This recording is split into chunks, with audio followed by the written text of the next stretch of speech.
Now, join me in welcoming Jason, our guest speaker.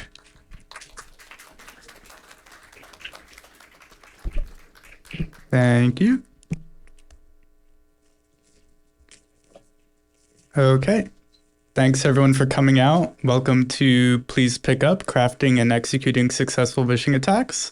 I'm Jason, and I'm here to talk to you about social engineering and vishing. Vishing, if you haven't heard of it, is voice phishing. So if you're familiar with email phishing, think of it as calling people and seeing what they can tell us over the phone. Often you see scams and things out in the wild, but there are some fun things we could do with it to raise awareness about security and try it on our own companies.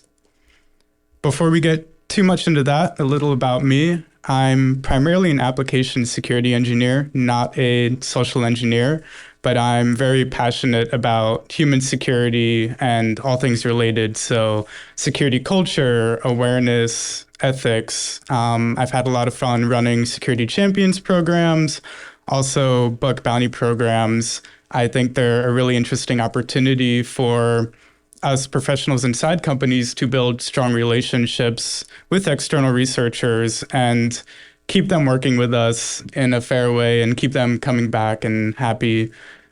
And overall, I would say I'm driven by challenge. So a few years ago, I knew nothing about social engineering, and I've learned a lot in a short amount of time. I stumbled into the social engineering village at DEF CON a few years ago and saw this competition where people would sit in a booth making phone calls and seeing what they could get target companies and people to tell them over the phone. Anything from what VPN software and what antivirus you're using to what your badges look like and how you check in visitors to your building. And to me, it looked like magic, just calling people and without any sort of authority or authentication, without any sort of technical hacking means, getting real legitimate information. I know I wanted to try it out. Again, I had no clue what I was doing, but I did sign up for the competition in 2022. I wrote over 100 pages of reports on open source intelligence and pretexting and came in second place. And last year I tried it again and came in first place. So I'm really just excited to share some of the knowledge I've gained through those experiences and raise awareness.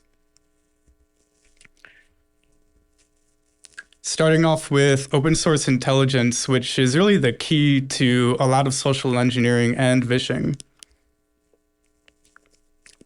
OSINT is all about free data, so it's things you often don't need any sort of account for. It's information we can all find online pretty easily.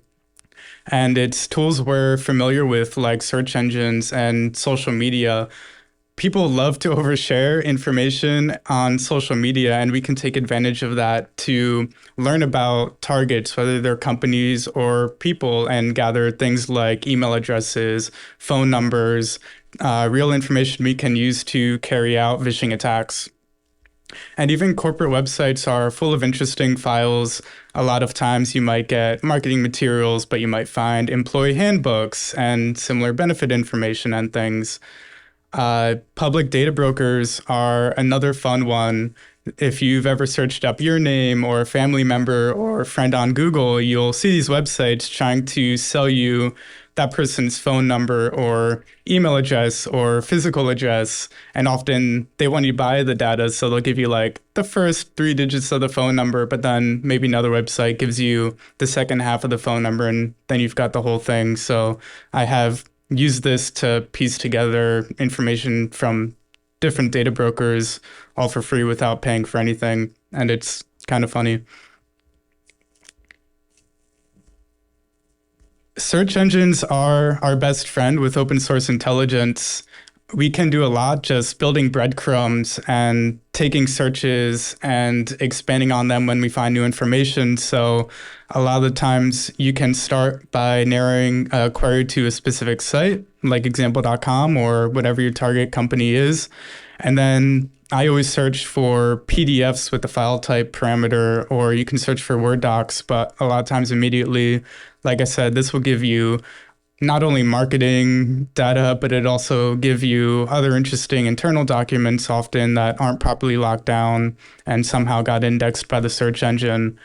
And as you start to find interesting things through your searches, maybe you see URL paths that are common and repeating across documents you find. So you can use in URL to narrow down queries looking specifically for those.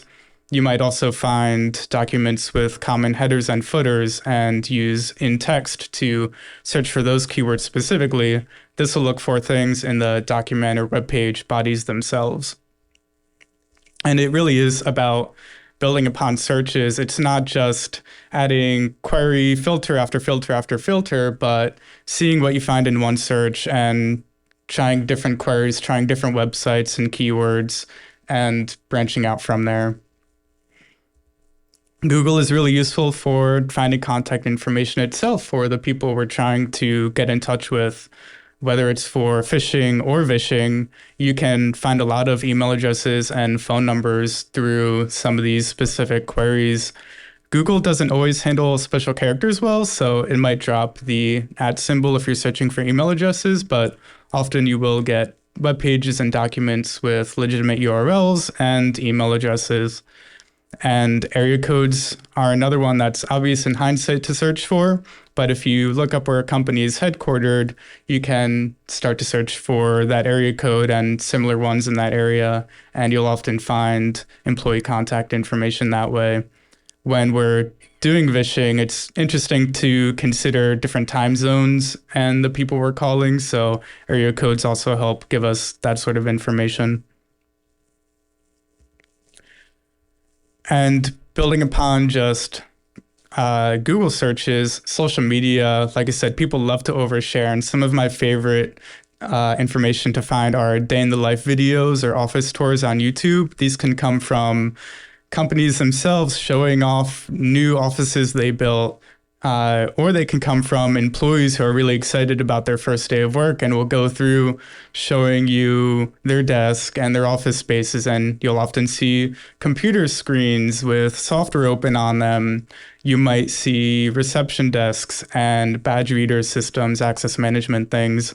If you've ever seen black rectangles at sort of doors with red bars on top of them, they're probably HID badge readers. Those are very common, and just little pieces of info like that, you can see things and immediately recognize the kind of technologies a company is working with. Again, looking for social media posts about first days or events. Companies will often tell employees not to post their badges on social media, but a lot of the times no one is scrutinizing group photos and event photos, and it's one of the best ways to find them. So you'll see a bunch of people sitting or standing together, and some of them inevitably have a badge visible. And you might not be able to glean exactly what technology that badge is using, but you can probably get a general format and start to create a counterfeit lookalike if you wanted to.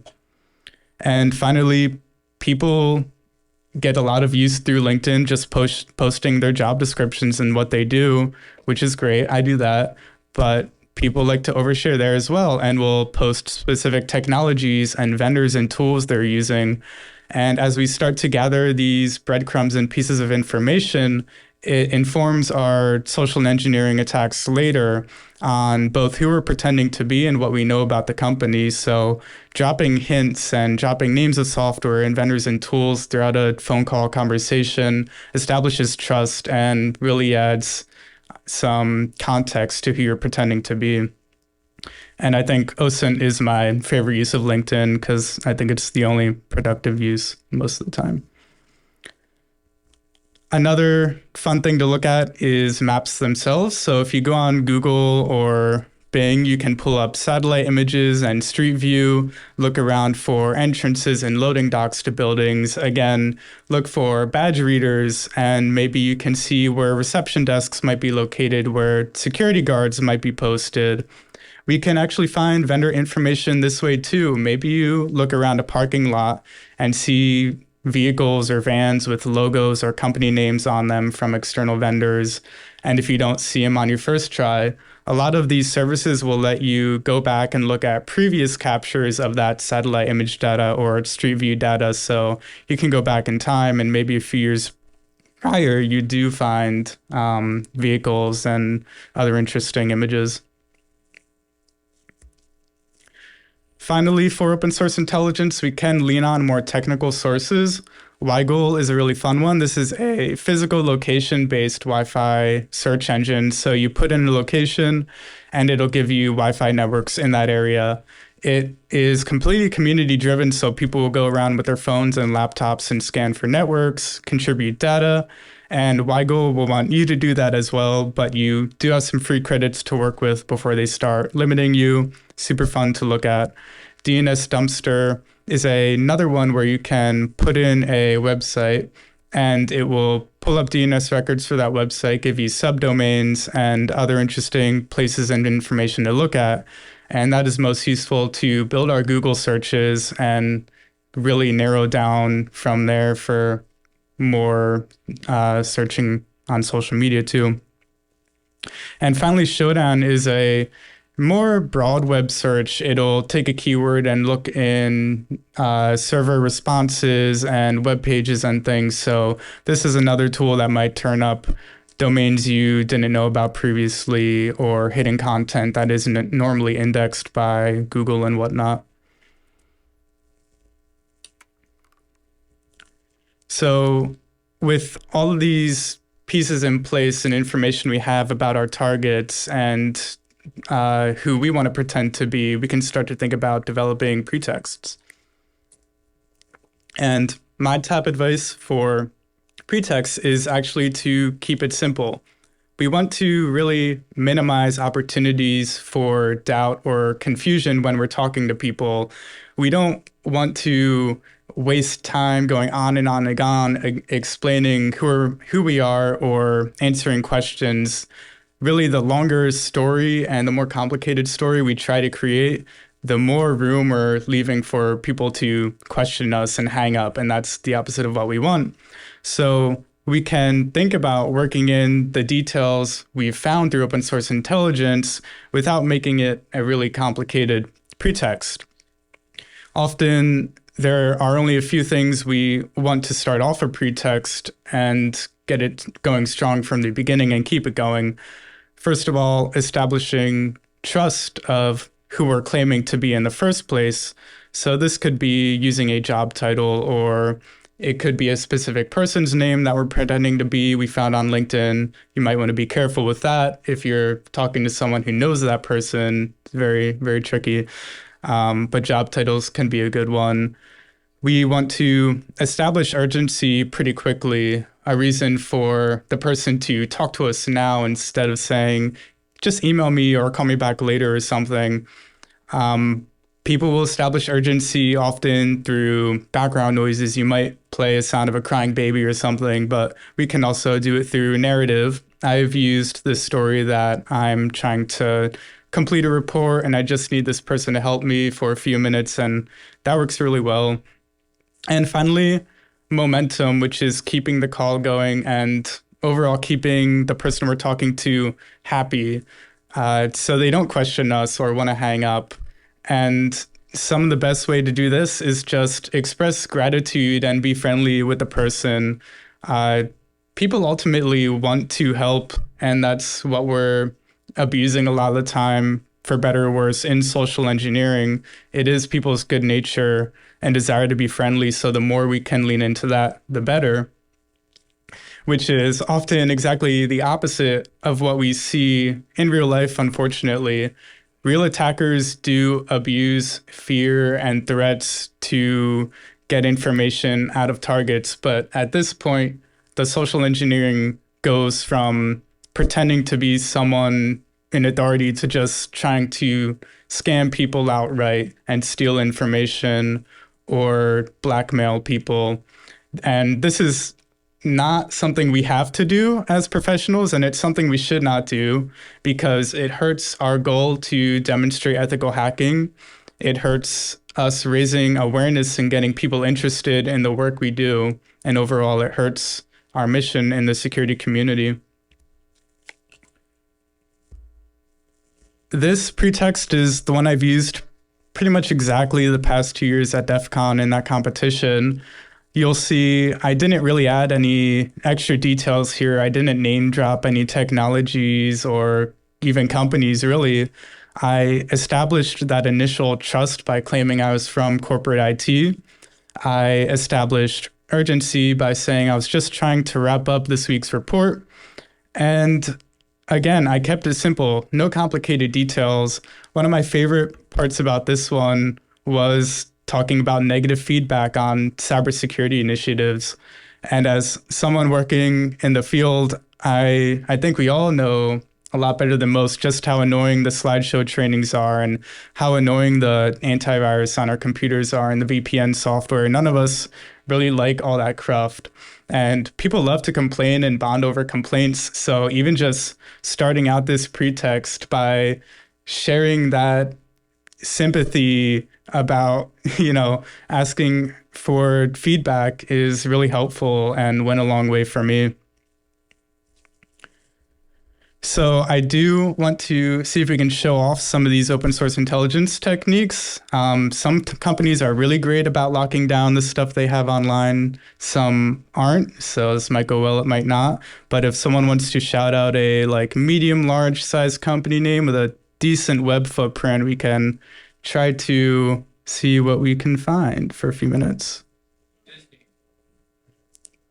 Disney? Okay.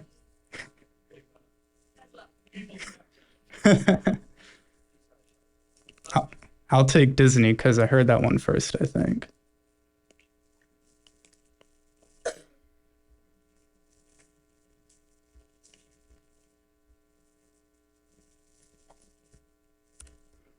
All right, I'm going to figure out what their main domain is. Oh, it should be on BSides.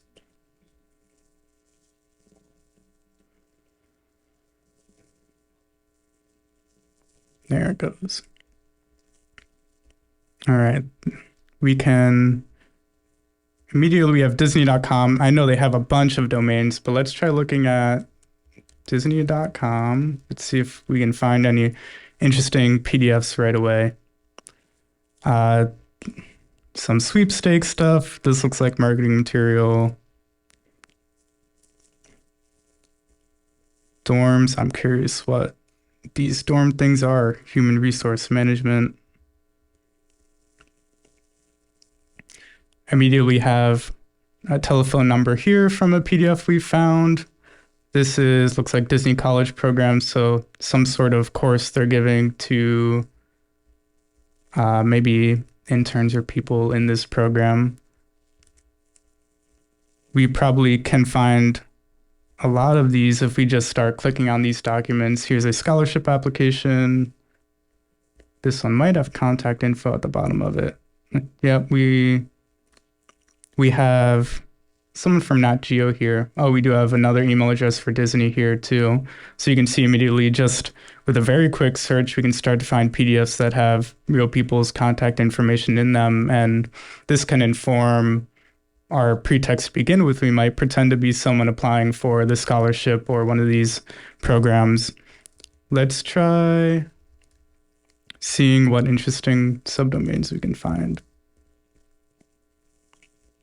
So DNS Dumpster will give us text records, which are all pretty public, nothing really interesting there. But let's look at these host records, which might give us interesting subdomains to search.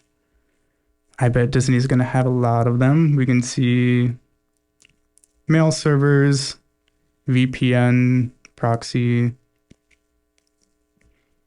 I'm looking for ones that sound like they might have files on them. So, of course, FileMaker Corp could be something.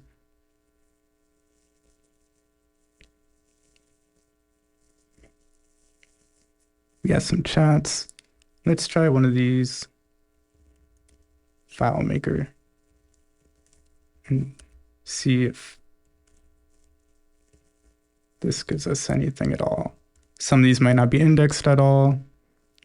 No documents, but we do have the website itself, some kind of service. Not sure what this is, nothing immediately obvious, but it gave us something that we could poke at later, even if we just looked at the source of this. Yeah, not much here. Test page. It doesn't look like an active site, but it's interesting that it's out there. Let's try one more. Let's find where their headquarters is, which Wikipedia would probably tell me.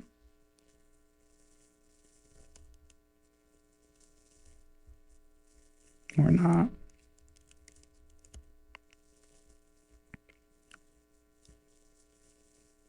Headquartered in Burbank.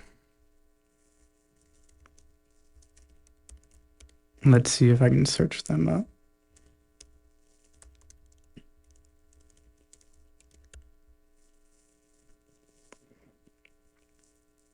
We could just take a look at one of their buildings here. What if we go into Street View? It looks like this whole campus is probably theirs. Let's see if they have any Street View. No Street View on there, so actually pretty good about this, but let's see how close we can get maybe over here and see if we can look at that building. That's probably all theirs. If I was really trying to do more searching around this, I'd go all around and see what angles, roads I could look at. But I think that's a decent start of showing off some kind of open source intelligence we can do. So leave it at that.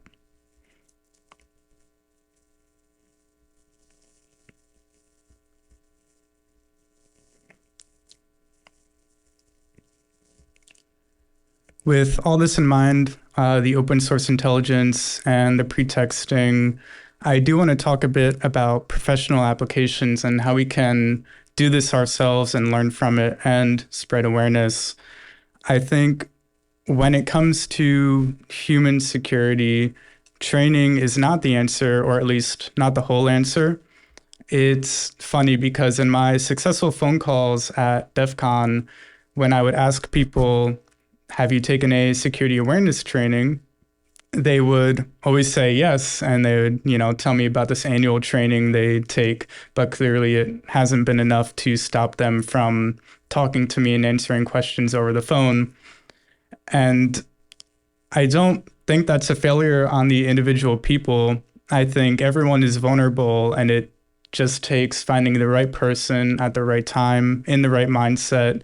You could get me on social engineering, any of you could be vulnerable.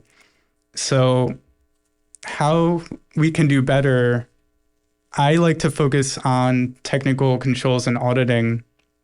How can we make it so it's impossible for the human to mess up or give away companies' secrets in the first place?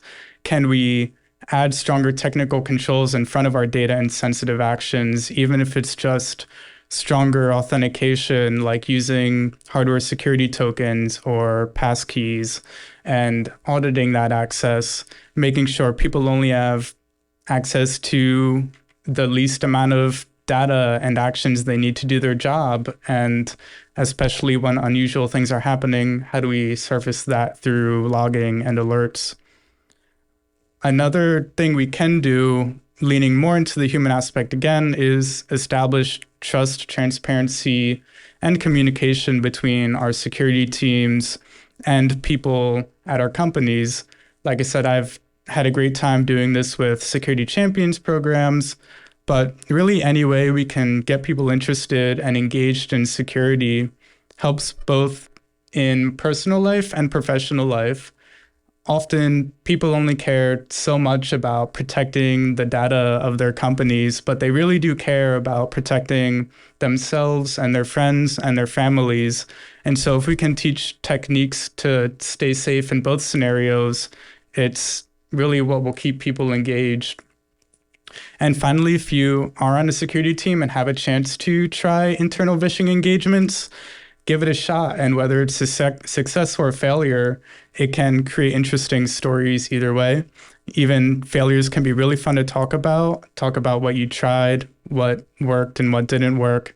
And just by talking about these things, we're spreading awareness to people who might not have known they existed in the first place. And again, giving people tools and knowledge to help themselves at work and in their personal lives.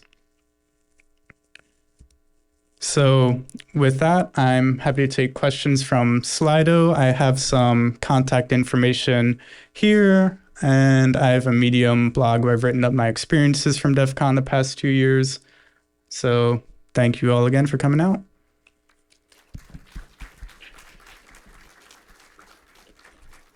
Thank you, Jason. Our first question is, what protections or processes do you recommend for companies that don't issue company mobile devices to mitigate vishing and smishing? Mm-hmm. So the question was about how do we protect kind of bring your own device? And that's an interesting one. I think creating connections, again, encouraging people to report phishing and smishing attempts they see on their devices is important. Often with MDMs, it's not like you have complete control and access in every message that person is getting anyway. Again, I think about leaning into technical controls that are beyond what the user can bypass. So even if someone is to fall for a text message or email, having strong phishing resistant authentication in place, like hardware tokens that an attacker can't get through, is really helpful. Our next question is, how dependent on any particular search engine or social media site is the OSINT process? In parentheses, can you Google Doc without Google? You can. I'm a fan of DuckDuckGo over Google, and I've used that instead for a lot of my open source intelligence. To some degree, a lot of the search engines have the same kind of filters. DuckDuckGo does use Google on the back end. So it's just the front end search I prefer a lot of the time. But I would say you start to get an idea of what sites you find the most information, whether it's LinkedIn, YouTube, other social media sites, and Google can point you toward those and point you toward internal documents and things, but you're not really reliant on one single site. What kind of resources do you use to get breach data, like credential or something else? I personally have never had to obtain breach data. I'm sure those of you working in larger security organizations, you'll often have internal sources or vendors that can help supply you with breach data. I've never had that exposure, though. And I'd say use caution if you are searching for that. If you are going on the dark web to find it, just be very careful what you're doing and downloading.